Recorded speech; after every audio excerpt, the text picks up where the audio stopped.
If you stop doing this, the girls will like you more. Hey there, it's Anna. Ever wondered why your efforts to attract her attention might be going awry? Today we are turning the tables and focusing on those things you might be doing that are actually repelling, not attracting women.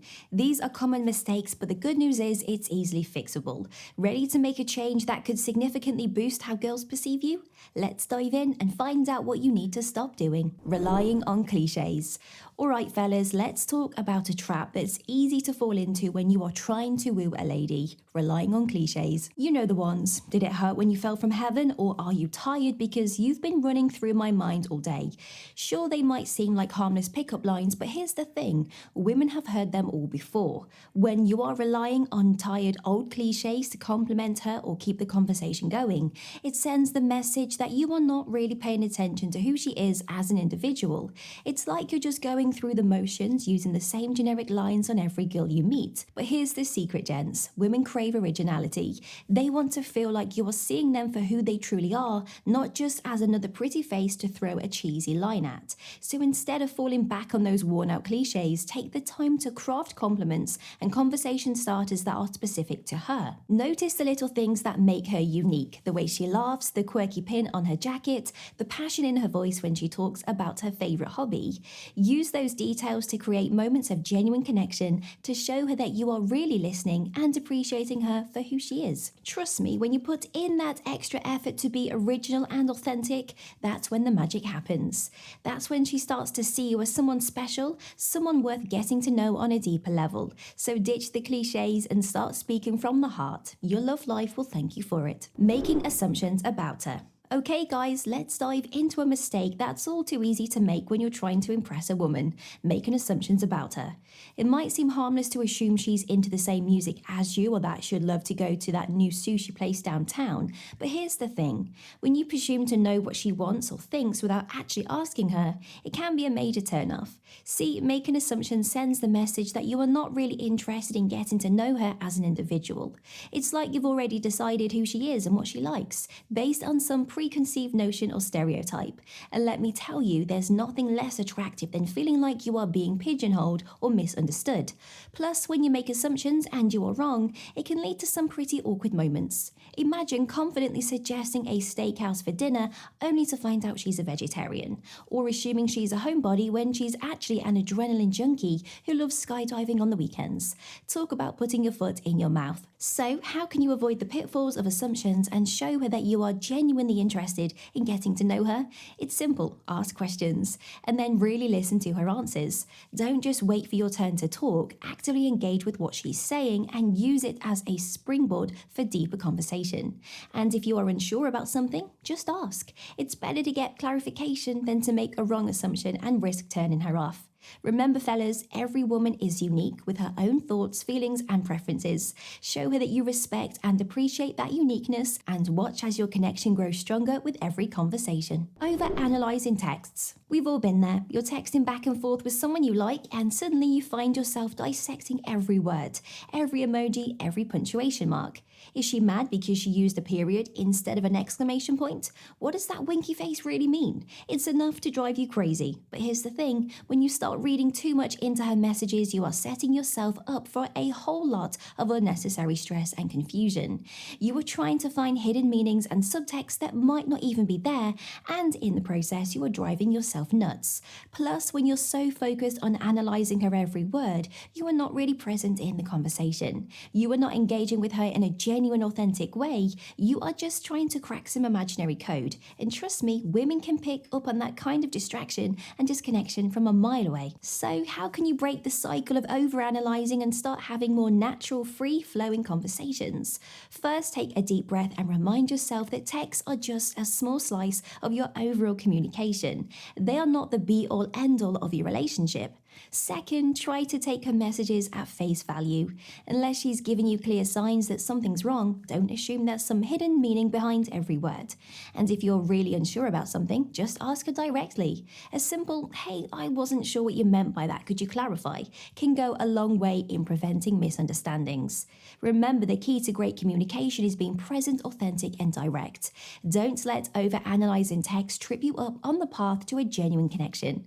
Stay focused on the big picture structure and watch as your conversations flow more smoothly than ever. Constant complaining. Picture this. You are on a date with a beautiful woman and things seem to be going well, but then you start complaining about your job, your roommates, the weather, the food, basically anything and everything.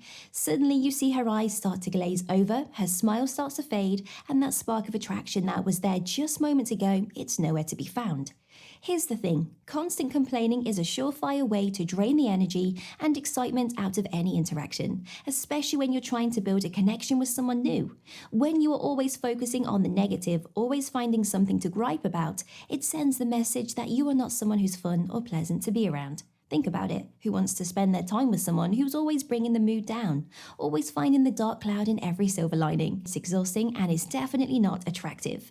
Now, this doesn't mean that you can never vent or share your frustrations. We all need to blow off steam sometimes. But there's a big difference between the occasional gripe and a constant stream of negativity. So how can you break the habit of constant complaining and start bringing more positive energy to your interactions? First, try to catch yourself when you start to go down that negative path. Take a deep breath and see if you can find something, anything to appreciate or be grateful for in that moment. Second, make a conscious effort to focus on the good things in your life and in the world around you.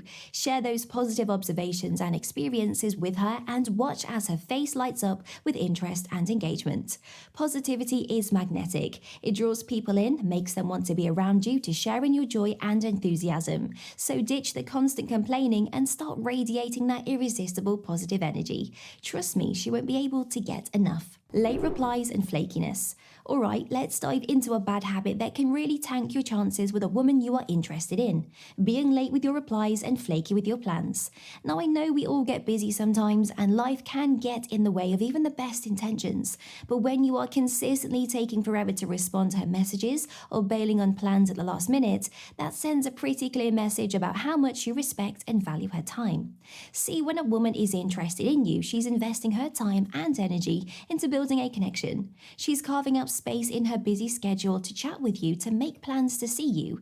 And when you leave her hanging for hours or even days on end, or when you cancel on her with some flimsy excuse, it's like you're telling her that her time isn't important to you, that she's not a priority. And let me tell you, there's nothing less attractive than feeling like you are an afterthought, like the guy you are interested in can't be bothered to make an effort. It's a surefire way to make her lose interest and start looking for someone who would treat her time with the respect it deserves.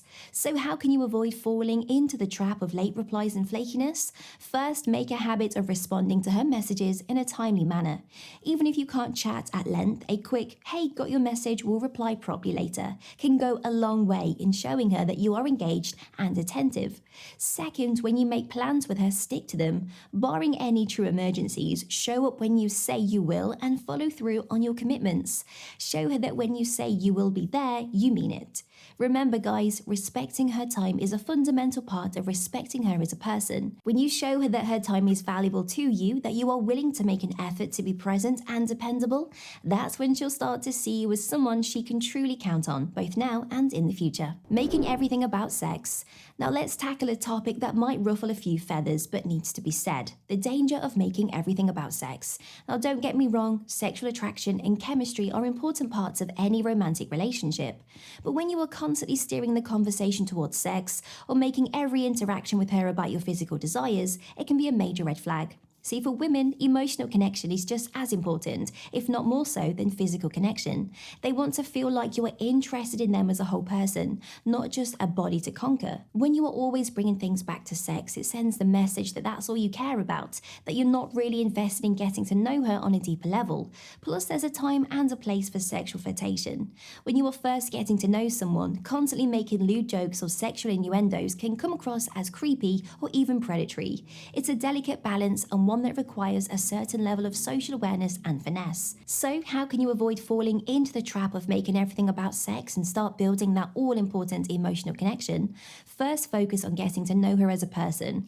Ask her about her interests, her passions, her dreams for the future. Show genuine curiosity and engagement in the things that matter to her. Next, when the time is right, you can start to introduce a little sexual tension into your interactions, but do it subtly, respectfully, and always with an eye towards her comfort level. A little playful flirtation can be exciting, but it should never come at the expense of her feeling safe and respected. Now that you know what you need to be doing less, what's next for you? Discover the proven signs that a girl likes you but is trying to hide it. Or learn about the hobbies that make you more attractive to women. Thanks for watching. Please like, comment, and subscribe for more.